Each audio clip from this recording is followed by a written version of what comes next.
Assalamualaikum warahmatullahi wabarakatuh. Alhamdulillahirabbil alamin. Wassalatu wassalamu ala asyrafil anbiya'i wal mursalin sayyidina Muhammadin wa ala alihi washabbihi ajmain, amma ba'd. Puji syukur kita panjatkan kehadirat Allah Subhanahu wa taala atas berkat limpahan rahmat dan hidayahnya lah sehingga kita senantiasa diberi kesehatan dan kesempatan. Salawat serta salam tak lupa pula kita curahkan kepada junjungan kita Nabiullah Muhammad sallallahu alaihi wasallam.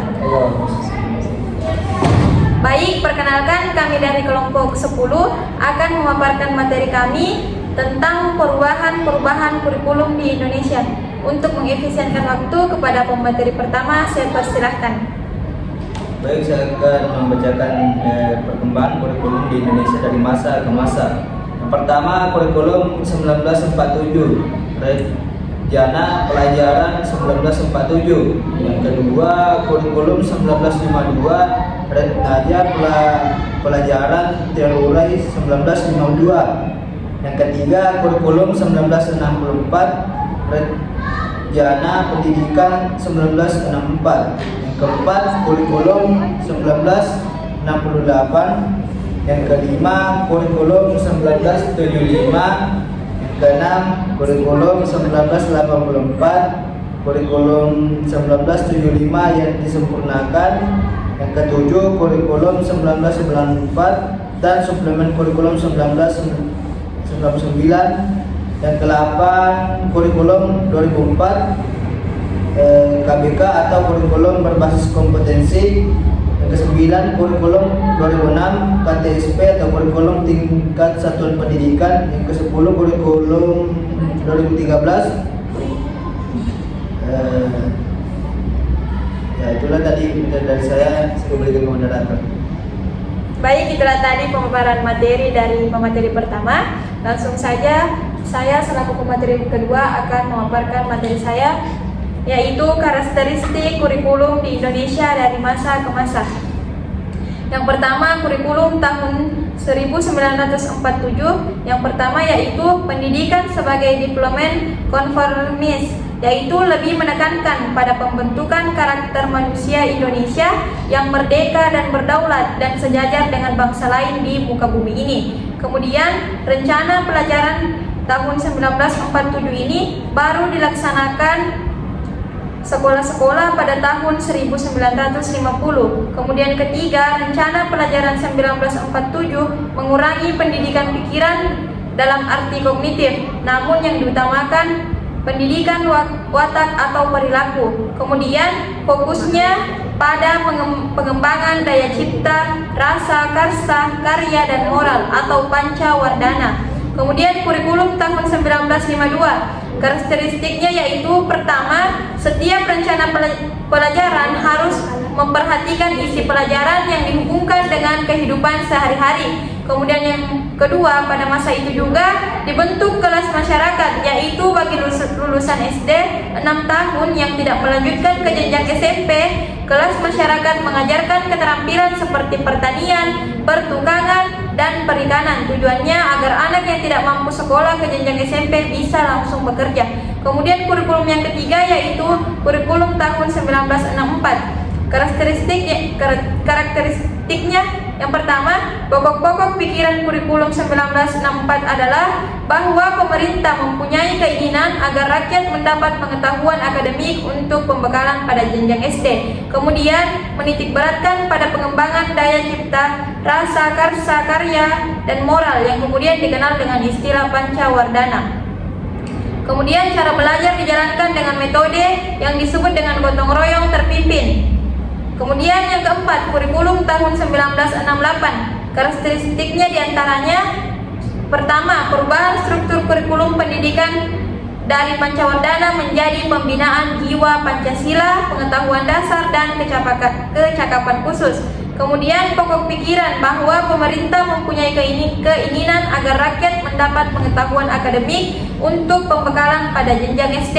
Kemudian kurikulum 1968 ini bertujuan bahwa pendidikan ditekankan pada upaya untuk membentuk manusia Pancasila sejati, kuat, dan sehat jasmani. Kemudian ada kurikulum 1975. Karakteristiknya adalah pertama, berorientasi pada tujuan pemerintah merumuskan tujuan-tujuan yang harus dikuasai oleh siswa yang lebih dikenal dengan hierarki tujuan pendidikan. Kemudian menganut pendekatan integratif dalam arti bahwa setiap mata pelajaran memiliki arti dan peranan yang menunjang kepada tercapainya tujuan-tujuan yang lebih integratif.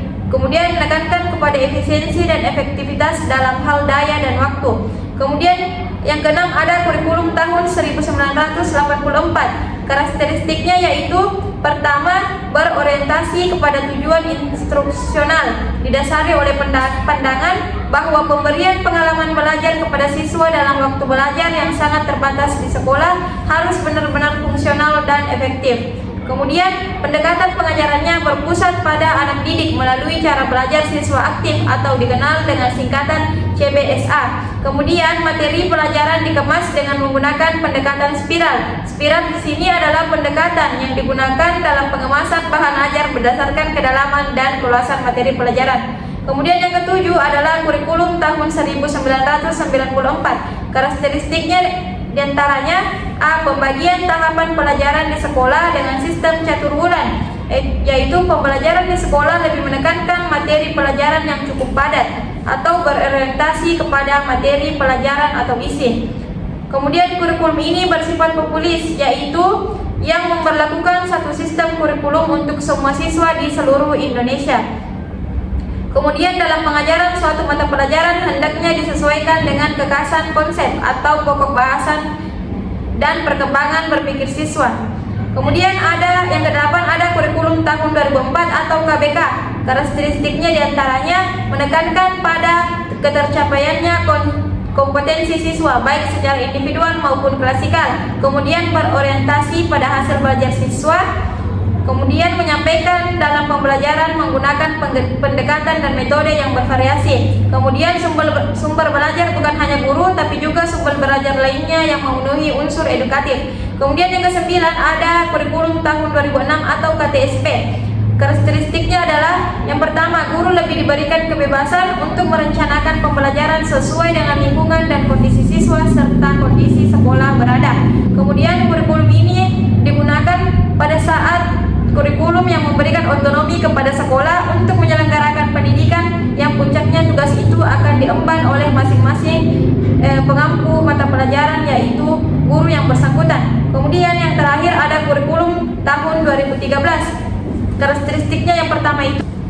Baik, selanjutnya kepada pemateri ketiga saya persilahkan. Baik, adapun materi saya yaitu dampak perubahan kurikulum pendidikan di Indonesia. Dampaknya itu ada dua, dampak positif dan negatif. Ada beberapa dampak positif dari kurikulum secara khusus pada sekolah dasar, yakni yang pertama, kurikulum baru melengkapi kekurangan yang ada pada kurikulum sebelumnya. Kurikulum yang baru akan dilaksanakan telah didesain dengan menelah lebih lanjut apa saja yang menjadi kepala pada kurikulum sebelumnya. Yang kedua, terdapat penyesuaian dengan tuntunan perubahan zaman. Zaman berkembang dengan sangat berbagai aspek kehidupan termasuk pendidikan, membutuhkan adanya perubahan untuk menyesuaikan dengan kebutuhan yang muncul.